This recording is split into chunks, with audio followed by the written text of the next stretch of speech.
Hello, everyone, and welcome back to the Board Gaming Doctor. My name is Phil, and I'll be your board game doctor today.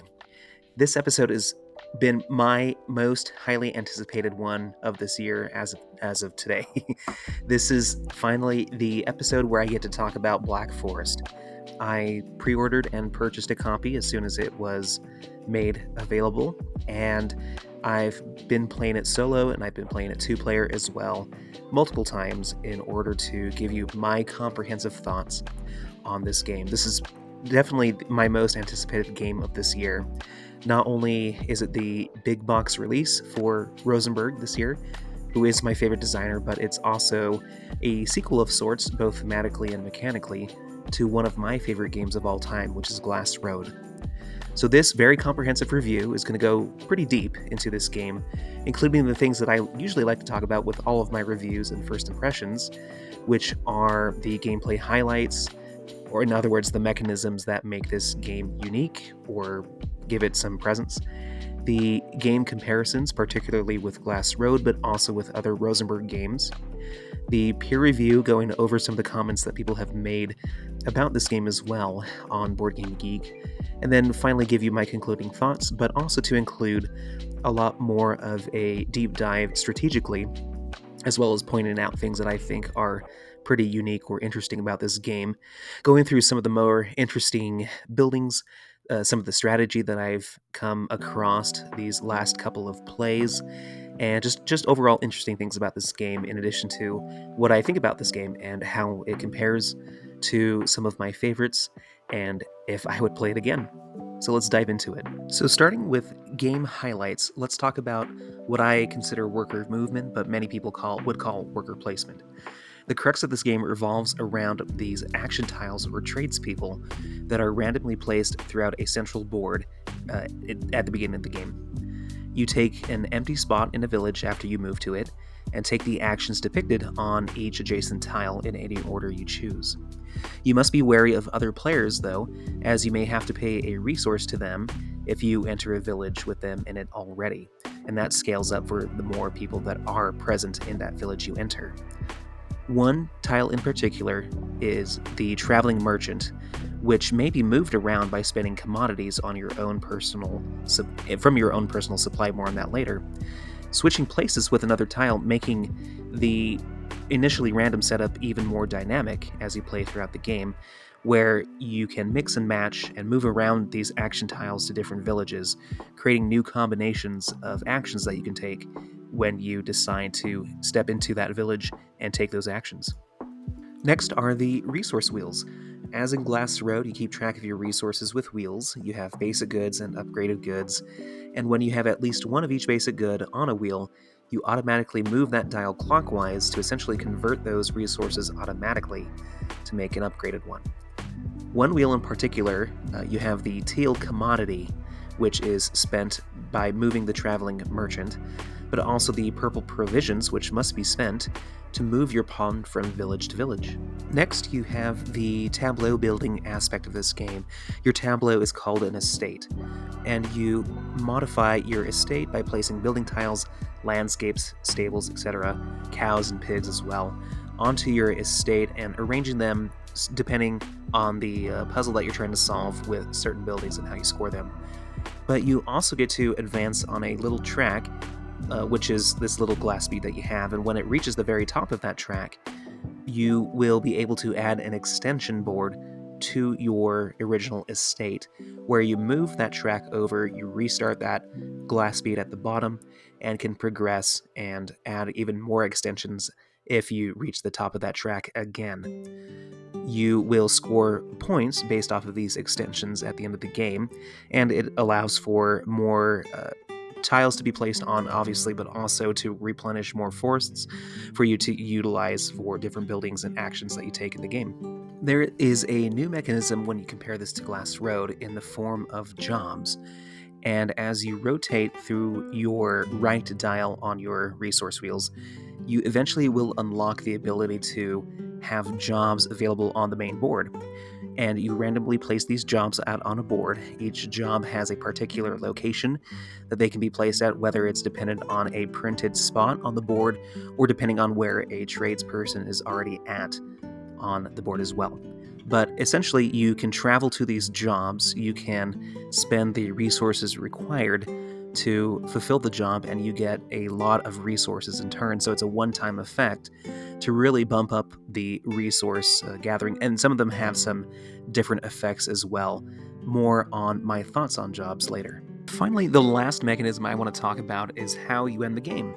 The game takes place over many turns as necessary until someone on their wheel moves a purple provision on or through the game end icon. Everyone will then get one more turn, including the person who moved the provision, and then scores are added up like normal.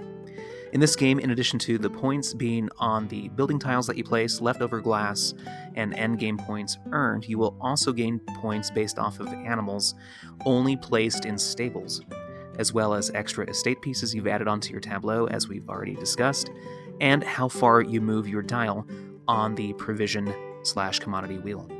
So let's move on to game comparisons. So obviously, Rosenberg has a huge back catalog of games to compare to, and some of these comparisons, all of these comparisons I'm going to make to Black Forest are from Rosenberg games. Whether they are big comparisons or small, whether they were intentional in the design or not, I'm not sure, but these are the ones that I could find. So first of all, Glass Road. Aside from the theme, obviously, Black Forest is based off of Glass Road itself. Mechanically, I believe this was the inherent design of Black Forest, was to build off of what Glass Road was doing. And obviously, I think anyone else who plays this game is going to first compare it to Glass Road because of a lot of the similarities that they have with the resource wheels, how they work, the types of buildings you can build. A lot of these tiles not only just share the same names as some of the tiles in Glass Road, but some of the same abilities as well. You have the tableau management with the ability to be flexible about where you place your building tiles and your landscape tiles, the ability to remove landscape tiles and stables in this game at any time that you want. That's also a mechanism shared with Glass Road. A lot of similarities are there, once again, in addition to the theme. Now, moving on to some other comparisons. First, let's talk about Ora et Labora. This is the original Rosenberg game to feature a resource wheel of any kind. Now, it did come out 2 years before Glass Road, and the wheel was used in a different way. Whereas with older games such as Agricola and Le Havre, where you have a lot of resources being tracked, a lot of resources being offered from a central board for worker placement actions to acquire those resources, Ora et Labora used this resource wheel to simplify how many resources you would obtain when you acquired such a resource from a worker placement action. And so it was a more communal type of wheel that helped keep everything in track, and it really sped up the gameplay of each round having to replenish the resources that were made available. It was 2 years after Ora et Labora that we first saw the resource wheel being used personally in your own tableau to keep track of your own resources. And so that's the biggest comparison that I think many people will make, and I will hold off on some other comparisons with Ora et Labora later on in my final thoughts.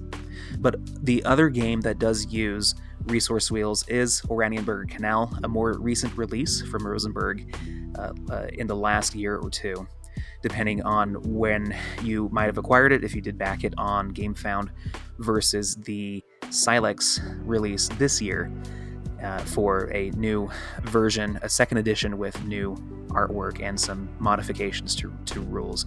But that personal resource wheel mechanism is seen in Oranienburger Canal. However, the stipulation is that you can move the dials between the basic and the upgraded goods at any time versus the automatic movement that you see in Black Forest and Glass Road.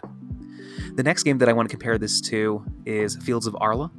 First, the fluidity of how animals are added and stored to your tableau is very much seen in other Rosenberg games, but I feel like it's really represented well in Fields of Arle because you do acquire a lot of animals and you move them around consistently as you remove tiles or add different tiles to your tableau. You are often interchanging these animals in a more consistent and dynamic way compared to other Rosenberg games. It felt the same in Black Forest, the fluidity of how you moved around animals depending on the game state. In addition, the way that most buildings are laid out in a random arrangement is very reminiscent of Fields of Arle. So, and these are the buildings that you can acquire and build. In Fields of Arle, the building offering is more or less the same from game to game. There are some sections or some categories of buildings that are interchangeable and randomized from game to game, but there are others that are going to be pretty much static for from one game to the next. In Black Forest, that is different, where you get to place all of the buildings on one side and then flip over with the A side, and then flip 10 random ones over to their B side, which have different effects. And so you more or less get, a small percentage of buildings that are different each game. More thoughts on that later. I realize I'm saying that a lot, but I do want to condense a lot of these thoughts and coalesce them into a coherent conclusion at the end. So Black Forest, to me, in regards to the mechanism of how buildings are offered, kind of falls in between Caverna and Fields of Arle. Or I should say, it's probably a little bit more random than Fields of Arle. Caverna is a very static, this is the offering that you get for all games, right? It doesn't change, in the base game, rather. And Fields of Arle introduced a little bit more randomness to how that's set up. And then finally you have Black Forest.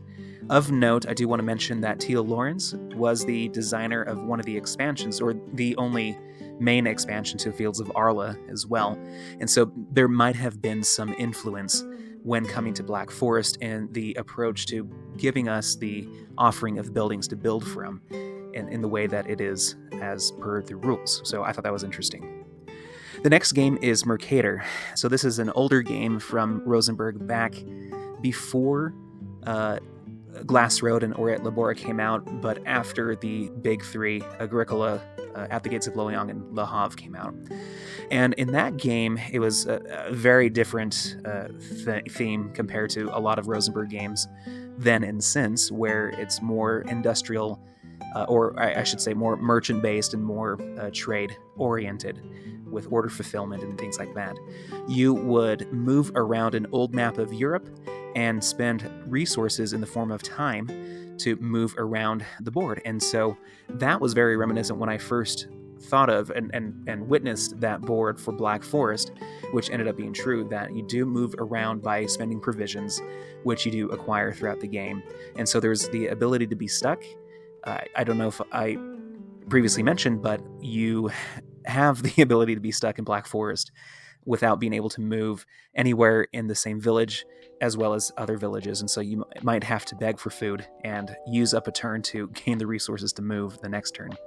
And so that I don't feel happened as much in Mercator. It doesn't happen too often in Black Forest. It may happen, but that central board movement and planning out where you want to go next is very much a decision that is made in both of these games.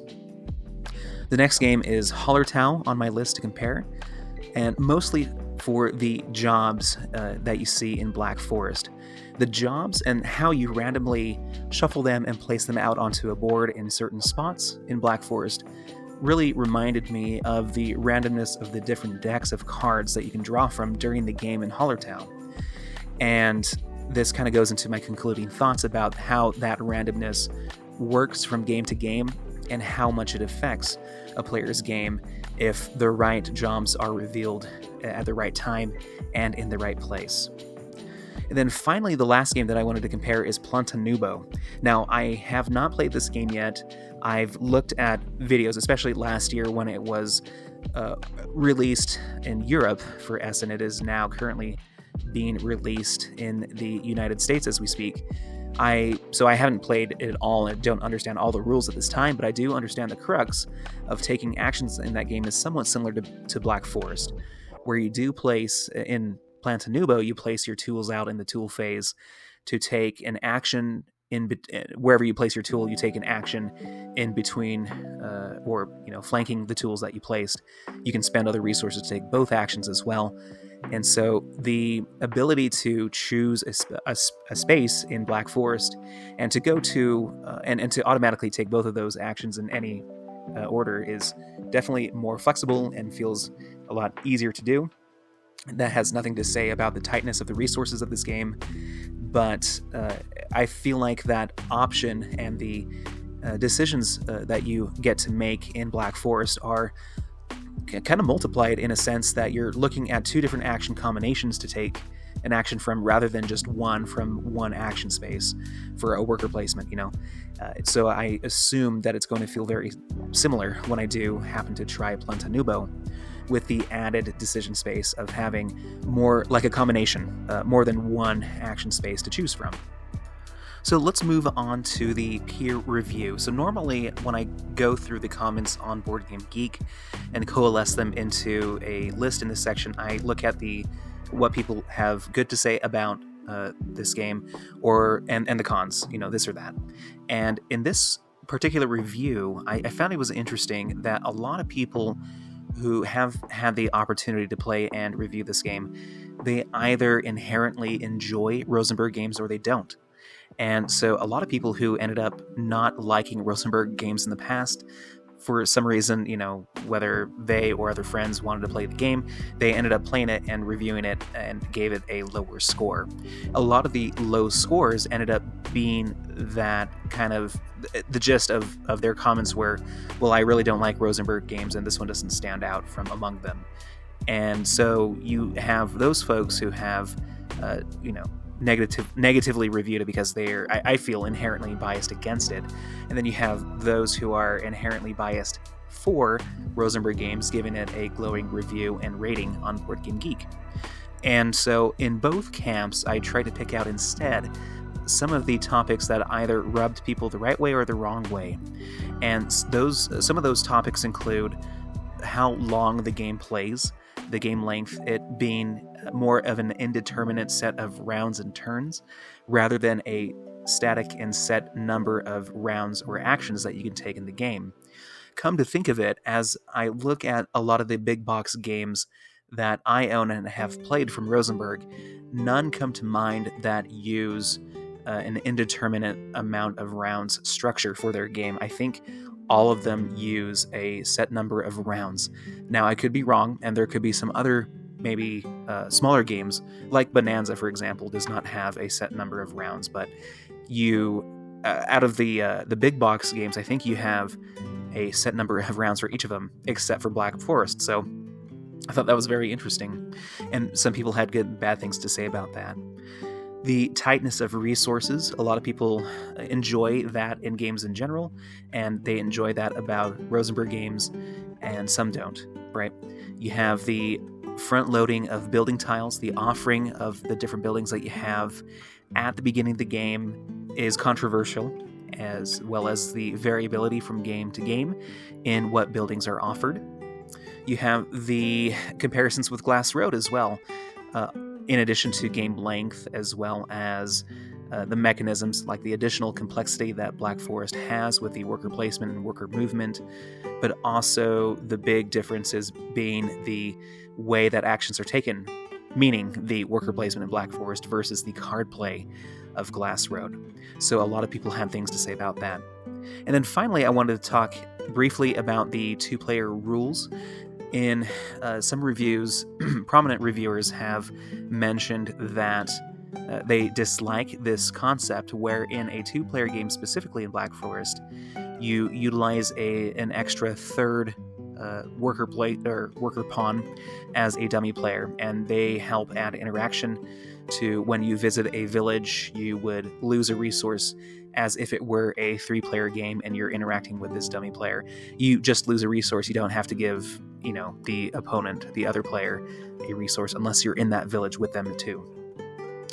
The crux of this is the stipulation is when you move the traveling merchant with your commodity resource, you do that action, you switch tiles with the traveling merchant, but then you have the ability to place that dummy in an entirely different spot. It can be in the same village, it could be in a different village.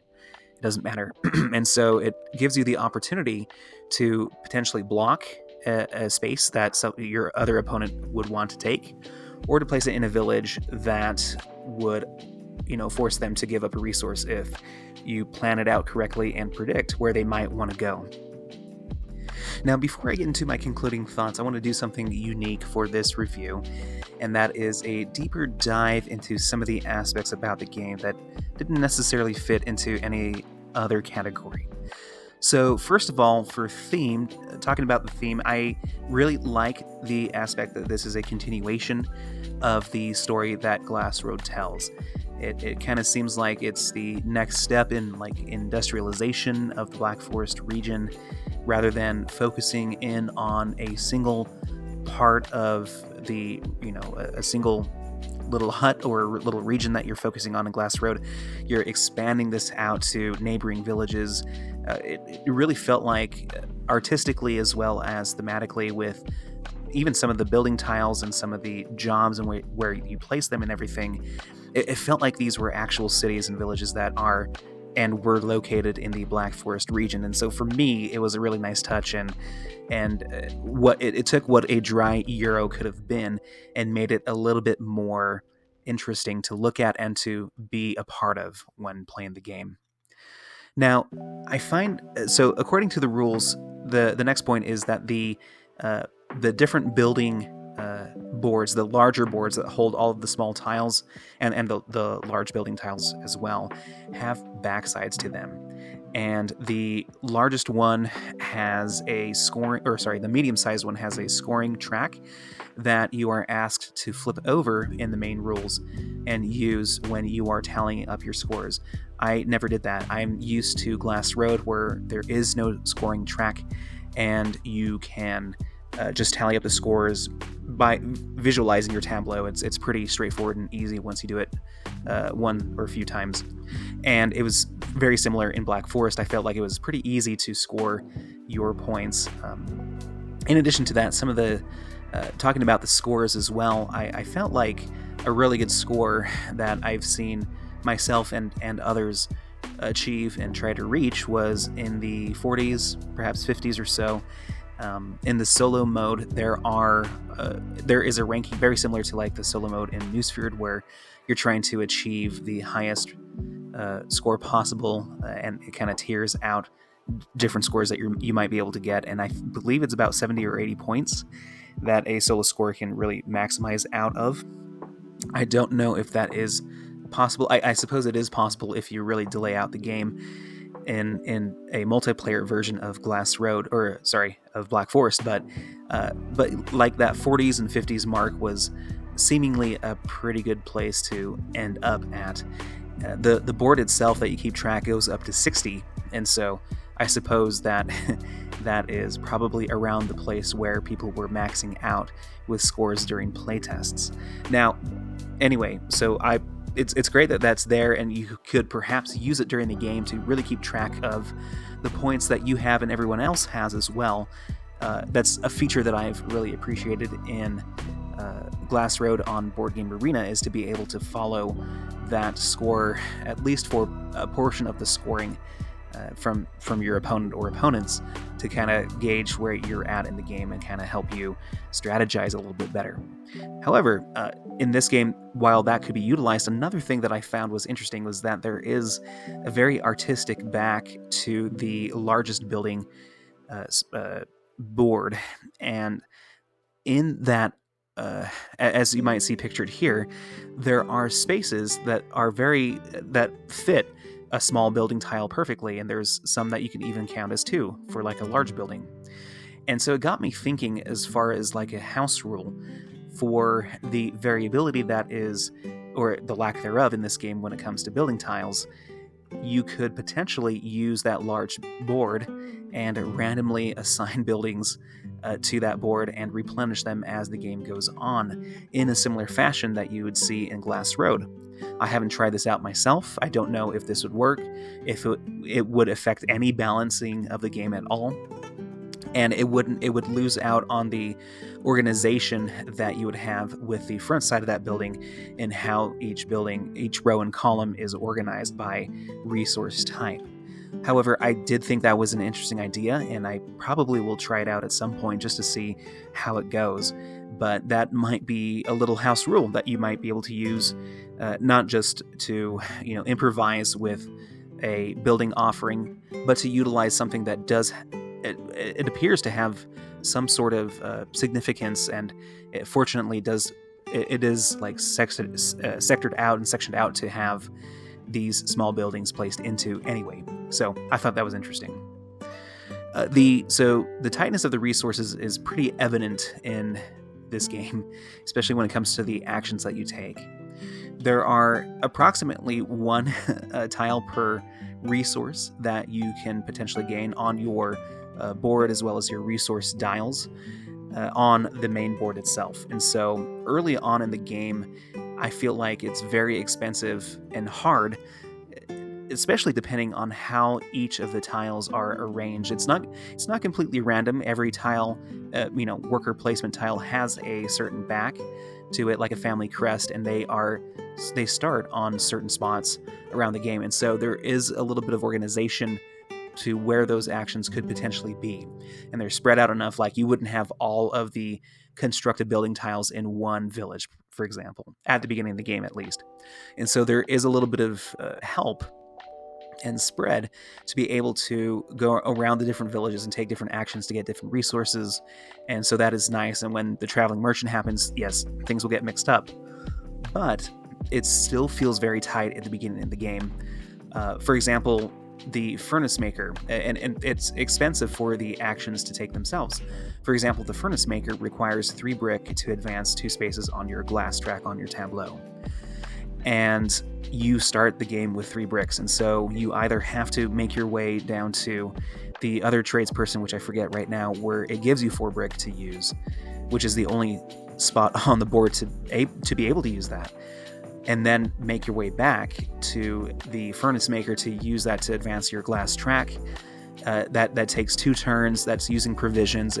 Who knows how many provisions that might be, depending on where you're at. But in that sense, you can see that there are a lot of mini steps that you'd have to take, a lot of actions and turns that you'd have to take in order to progress your glass track by a couple of spaces. The same could be applied to buildings.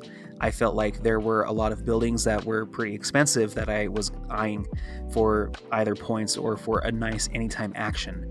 Trying to approach this game as it is instructed in the game. There's a little hint or a couple of words of advice in the back of the rulebook, and it's similar to Glass Road, where you want to start the game with blue production buildings, anytime action buildings, to help you convert resources and make things a little bit easier.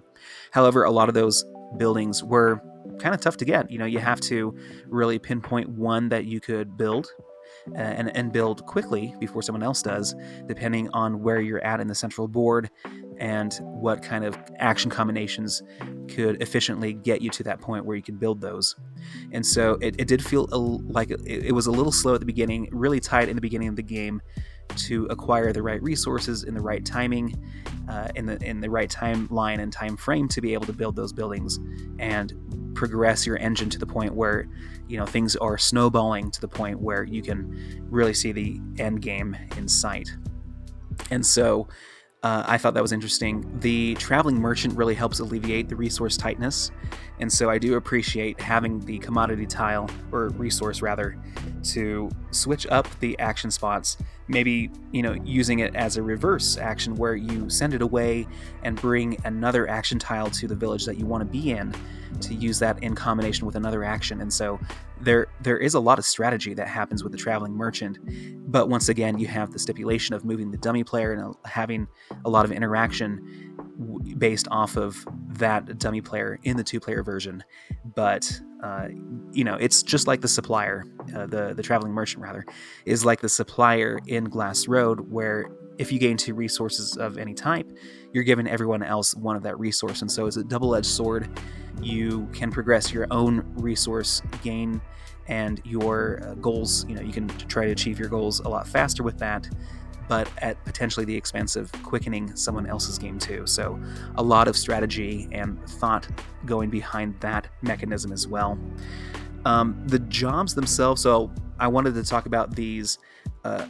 So they're really interesting side quests, I feel, to give you a lot of resources that can come in handy in the game. So addressing the tightness of how this game feels, especially in the first couple of turns, where you're just trying to not use as many provisions as you can, and to gain food and meat to gain more provisions, free up the flexibility that you have to go from space to space, and then moving that dial to reveal the jobs, right?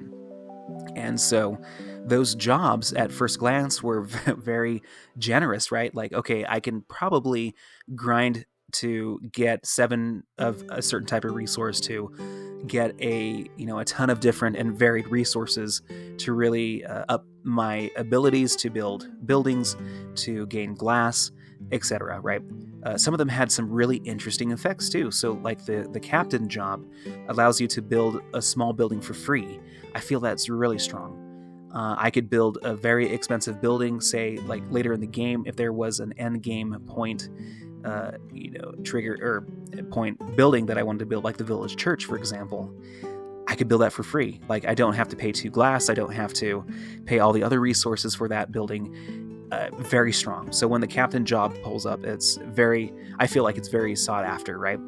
And very strong. And a lot of the other jobs gave some really good resources, right? Sometimes they gave you just straight up glass. It gave you animals, landscape tiles, and stables, which are sometimes hard to get by or to acquire as you get by through the game.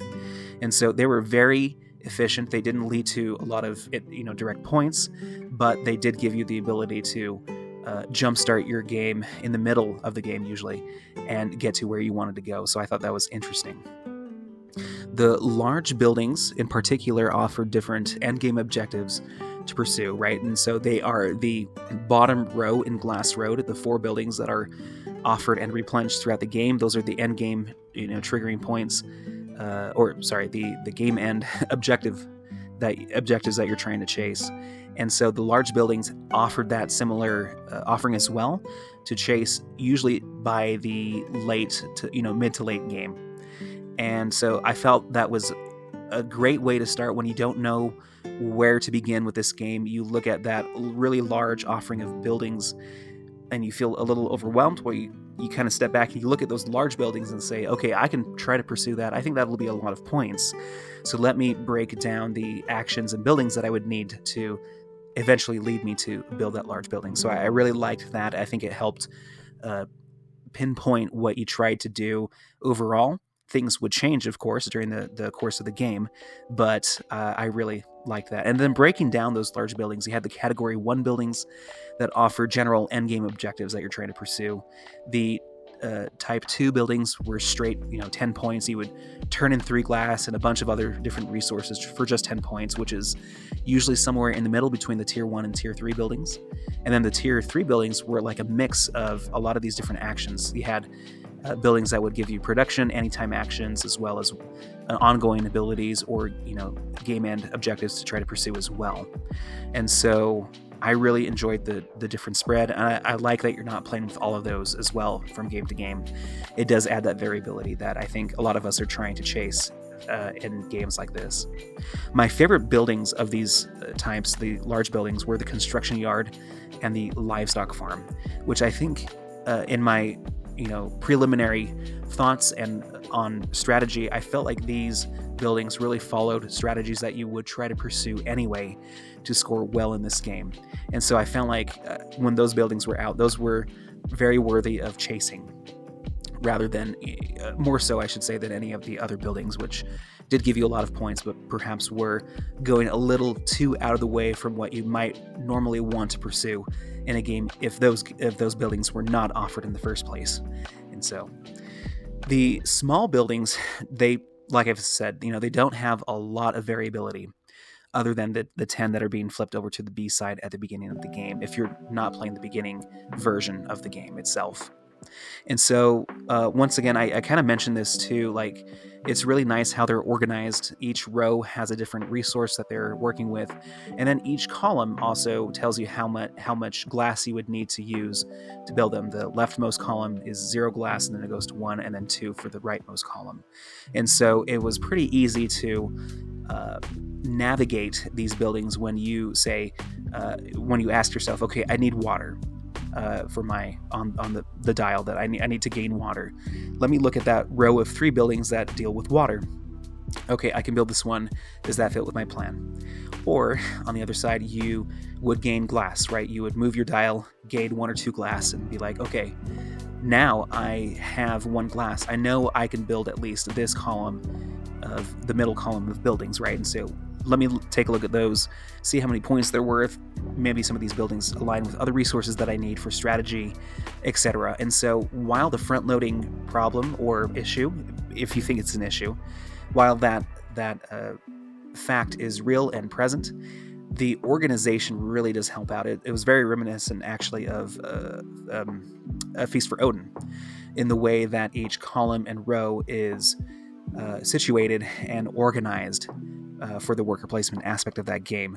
The buildings were very much organized in a similar fashion, which made it a lot more digestible to understand.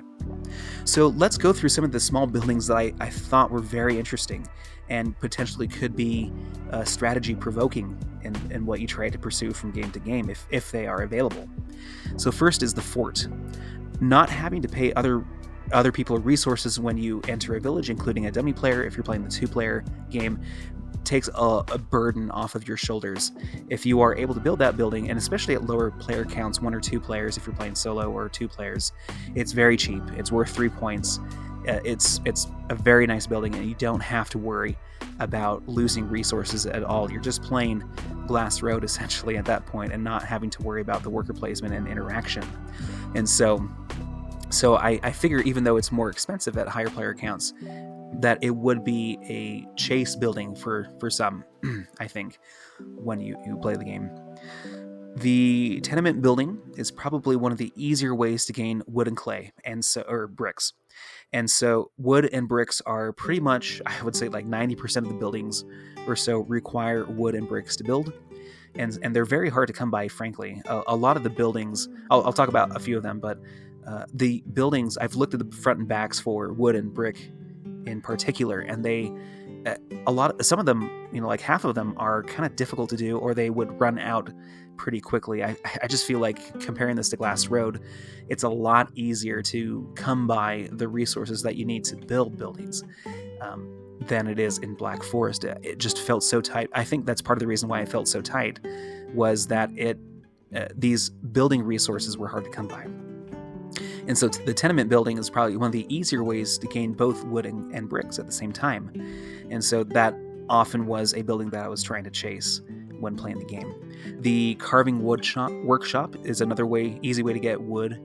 And the clockmaker, moving on, is an interesting building. Being able to get some free resources really helps out when you have a bunch of resources that jam at that 0 spot, and it feels really daunting to have to work your way and build buildings and take actions to free up that traffic jam of resources when you've utilized them all at the same time. And so having that clockmaker, really, it feels like it really helps to unjam that situation that you might, you feel like you're in. I'm often feeling that way in Glass Road myself, where you just have a ton of resources in the way of producing glass, for example. And so I really like the clockmaker. The potash manufacturer is a very interesting building. Removing the charcoal from the glasswork dial completely during the game is great to easily gain glass. You don't have to worry about charcoal slowing you down. But it also takes, charcoal is also a requirement for some of the actions to take on the main board. I'm looking at the board right now. I don't see it, but, oh, here it is. The tile that lets you spend 1 charcoal to gain 4 brick. Now that's pretty strong. And like I mentioned, you need brick to build buildings. And so if you only have that charcoal on the provisions dial, which in my opinion often is very depleted when it comes to the basic goods, because you're constantly wanting to get provisions and move around the board. And so it might become a detriment when you don't have that second charcoal on the glass wheel to be able to be used for actions like gaining brick on the main board, etc. And so the potash manufacturer does feel like a sort of double-edged sword, but it's a very interesting concept to take a resource off of your board completely. I really like that. You have the bathhouse. You move the traveling merchant a lot during the game, I feel, not only to allow yourself to progress the game and gain more provisions, but to utilize the traveling merchant themselves. And so gaining a free water to get more glass and move that production and prevent that jam of resources in the zero spot for basic goods is very useful. I really enjoyed the bathhouse. The tannery, being able to butcher pigs for meat, helps you keep up on your provisions. It's one of the main ways to gain meat in this game, other than visiting the spot where you gain meat by having pawns out, right? Not only are you utilizing that to give you provisions, but you are saving those boars for endgame points as well. And so if you are utilizing a strategy where you're gaining pigs and using them for meat, you can save them for 10 points, which is a lot. So I really like the tannery, and it's a great building that kind of hides a little bit of an endgame chase of victory points that may not be as apparent as like the large buildings, for example. The breeding station is an interesting building. I felt like it was pretty hard to set up. I tried to chase this building myself. To have a lot of stables, you have to have a lot of animals to maximize its effect. But if you are able to do so, it is worth a lot of points, to the point where it's at almost as much points as a large building itself. And so this is a great way, and to kind of sum up my strategy thoughts, I think going after animals is very strong. I think if you are able to build stables and collect those animals onto those stables, you will gain points at the end of the game, a lot of points for that, and it also makes certain actions on the main board more efficient. And so being able to really get a lot of animals for chasing animals, for the sake of that strategy, for a lot of additional points actually is really nice. 3 buildings here: the irrigation system, the wilderness hut, and the wildlife park. Speaking of animals, these are really easy ways to gain stables, other than visiting or even other landscape tiles if you're pursuing those as well. It once again makes main actions more efficient, and it really prevents you from having to go to the tradesperson where you turn in wood for a stable, right? And so once again, I think animals are crucial for building a really high base score in this game, and so these buildings will help. The second to last building is the distillery. I haven't used this building yet, but if you have water, this really seems to open up a lot of flexibility for you to do different things in the game. The farmhand tradesperson is pretty much the only way on the board to gather stables for animals, right? So that's the tradesperson that I mentioned before. And so, yeah, if you have the distillery, I think you have a lot more of that option to pursue this winning strategy, in my opinion. And then finally, the village church is pretty reminiscent of the village church in Glass Road. I just wanted to mention that I liked seeing this building and some of the other buildings that shared the same effect. It kind of became, I guess, nostalgic is a word to describe it, but also just reminiscent of the game that I've been playing a lot of on Board Game Arena, and before, one of my favorite games of all time. And it's just really cool to see some of that overlap with this new game, and it helps me decide whether I want to try to chase it or not, and if it is like a strategically viable strategy to chase some of these buildings that I feel like are or are not viable in Glass Road. And so really cool to see some of these buildings make a comeback, right? Okay, we finally made it to the concluding thoughts, and so almost 45 minutes in, and I'm still talking about this game and just really enjoying this experience. So thank you for making it this far. If you've listened to everything, if you're just jumping to this point, that's great too. But in any case, let's start first of all with a comparison to Glass Road.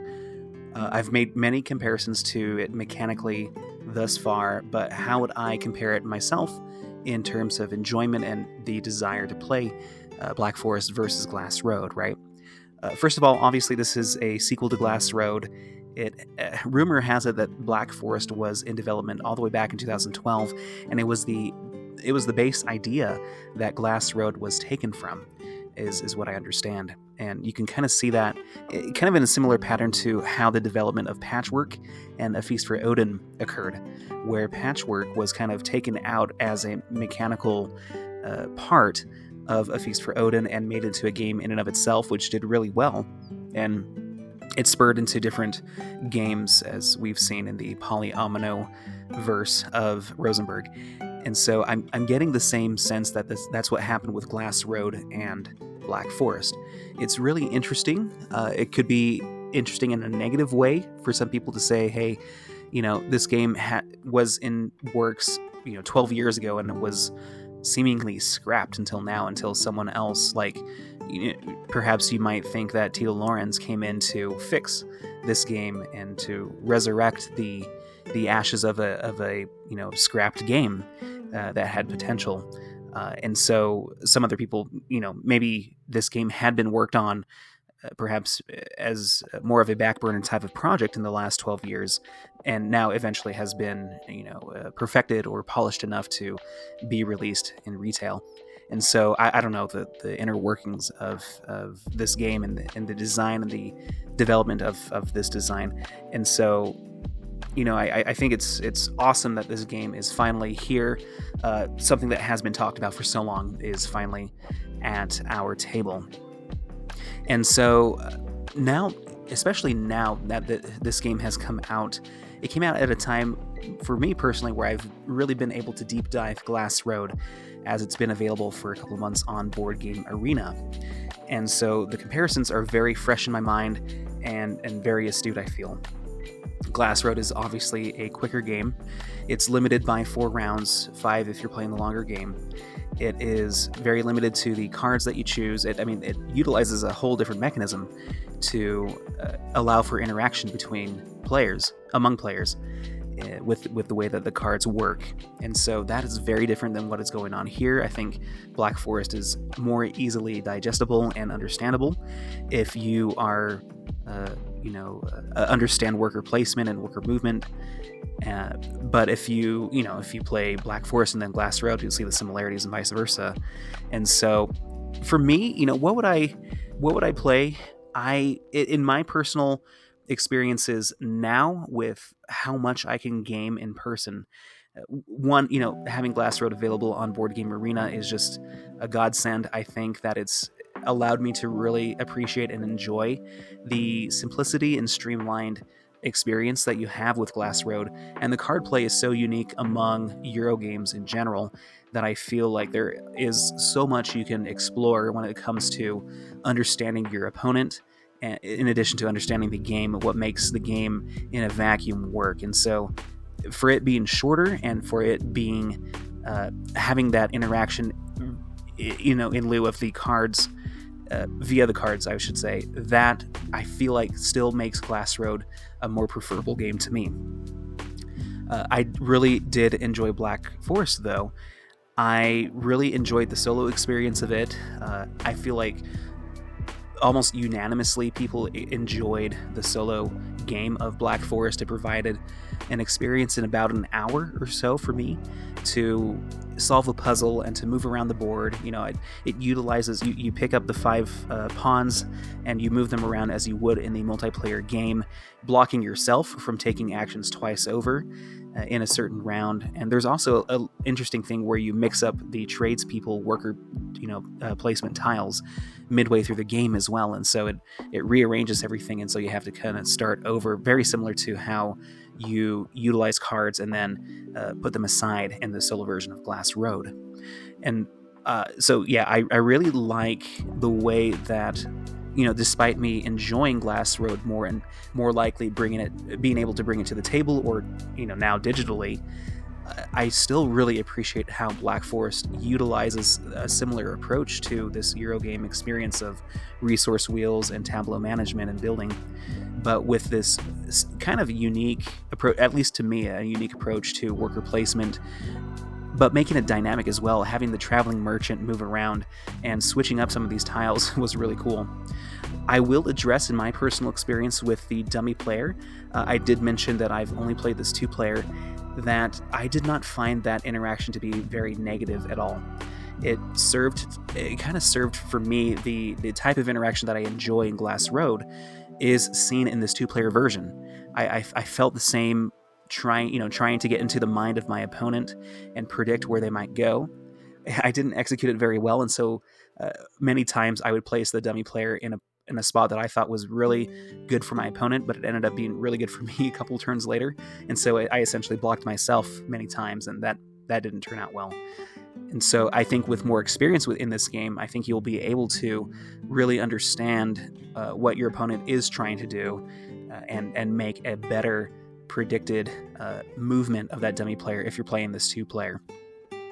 And then to touch on the game length as well, like I mentioned before, it's definitely different than Glass Road and a lot of the other Rosenberg titles as well. I think a lot of Rosenberg titles, big box games of his, are longer in general. They tend to be around 2 hours long, and that is including a set round structure as well. So you know when the game ends after a certain number of rounds or turns, and that's not so in Black Forest. And so it approaches games like Yokohama and others where there is not a set number of turns that you could take.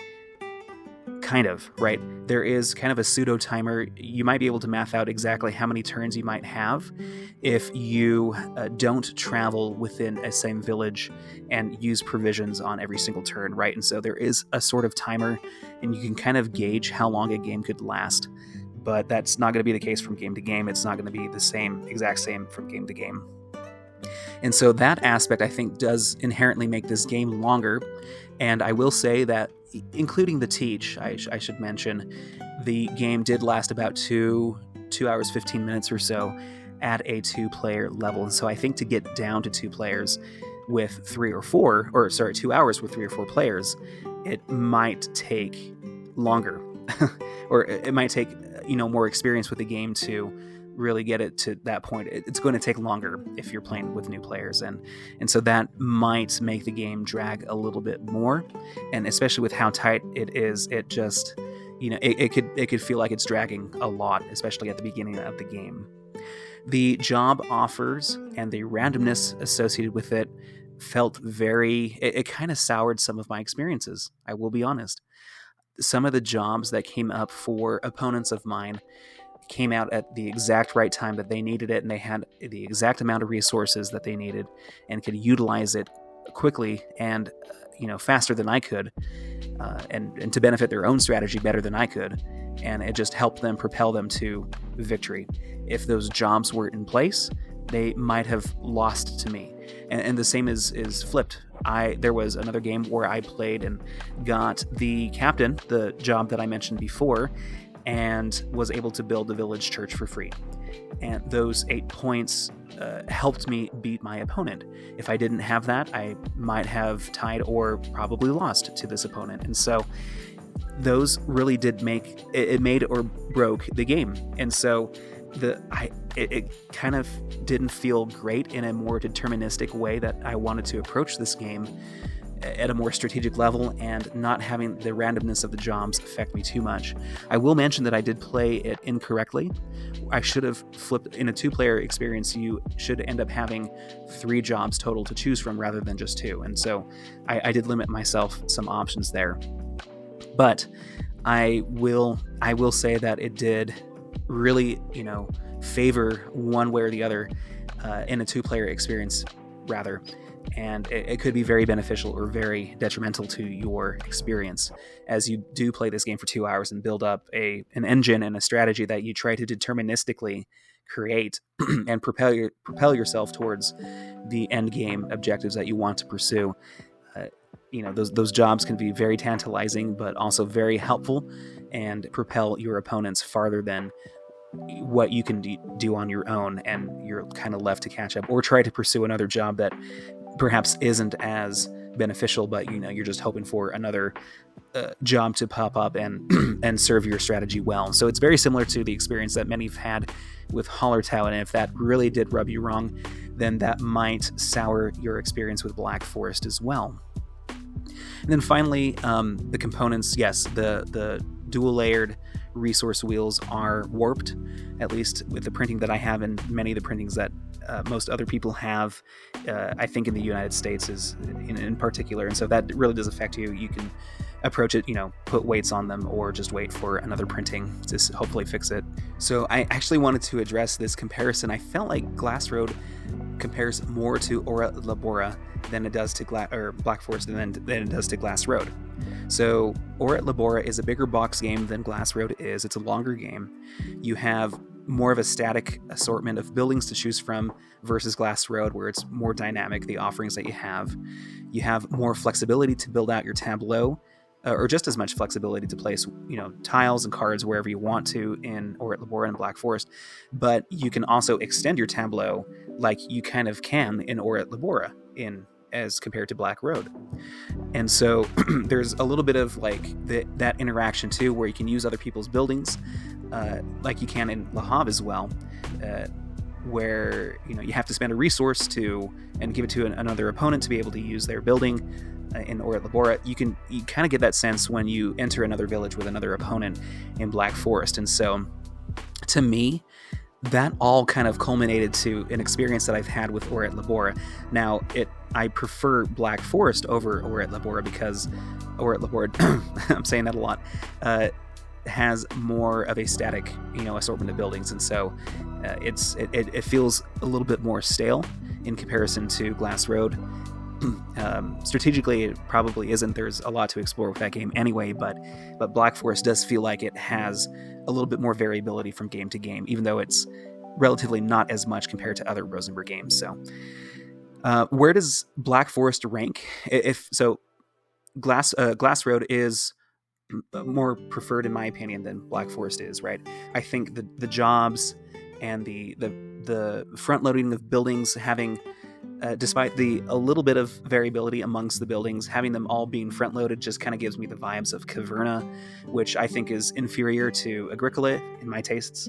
That's obviously not true for the main majority of folks who play these games, but I think I do prefer Glass Road over Black Forest. But where does Black Forest compare to other Rosenberg games?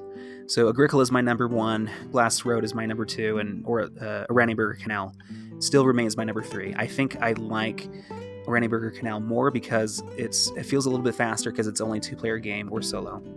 The buildings come out in a more dynamic and bite-sized way, like it does in Glass Road, where you can look at 5 buildings or so, kind of formulate what ones you want to pursue, which ones have good combos and synthesize well with each other, and then throughout the game you're slowly introduced to more buildings and can create more combos that way, versus having to have everything out in front of you to explore in Black Forest. Not only does it front load a lot and create a lot of potential analysis process, but you don't get to see different combinations and see new buildings come out from game to game. You've pretty much seen it all after a few games of Black Forest, and so the variability, I think the replayability doesn't come from the buildings per se, but perhaps from the way that the main board is situated, what kind of large buildings come out, etc. So I think I prefer Oranienburger Canal for its replayability preferences over Black Forest. I normally would have like Newsfjord next, and I think I would play Newsfjord as well over Black Forest. It does feel a little bit shorter, a little bit quicker, a little bit more streamlined as well, and with a very similar presentation in the combos and variations of buildings and cards that you can play onto your tableau. I think I like that experience a little bit more than Black Forest. But I think I would then play Black Forest ahead of all the other Rosenberg games. I think it's really close between Fields of Arle and this game. They feel very similar in terms of variability. I really do like the resource wheel though, and keeping track of that in Black Forest, and so I think I like the aesthetics a little bit more than I do with Fields of Arle, but that's yet to be determined because of the expansion, which I do own and would love to play some more. I do, and then from there, even though I really enjoy Hallertau and Le Havre, A Feast for Odin, etc., I think these are excellent games. Caverna is still an excellent game. I think if I had to rank them, I would put Black Forest ahead of them. Maybe its comparison and as a sequel to Glass Road really does elevate it, in my opinion. It doesn't quite reach the same echelon as it does of my top 3 or 4 Rosenberg games, and so so once again, a few things help it fall short for me. It's not the two-player dummy and the interaction that it provides. I really like that. I think it really comes down to the buildings and the jobs that really make this game just a touch too swingy for my tastes. But all that said, I love the mechanisms of this game. The aesthetics, the art is fantastic, and it's something that I feel like I would want to explore more as a solo game, and to potentially introduce this to many people and play at a longer gathering, right?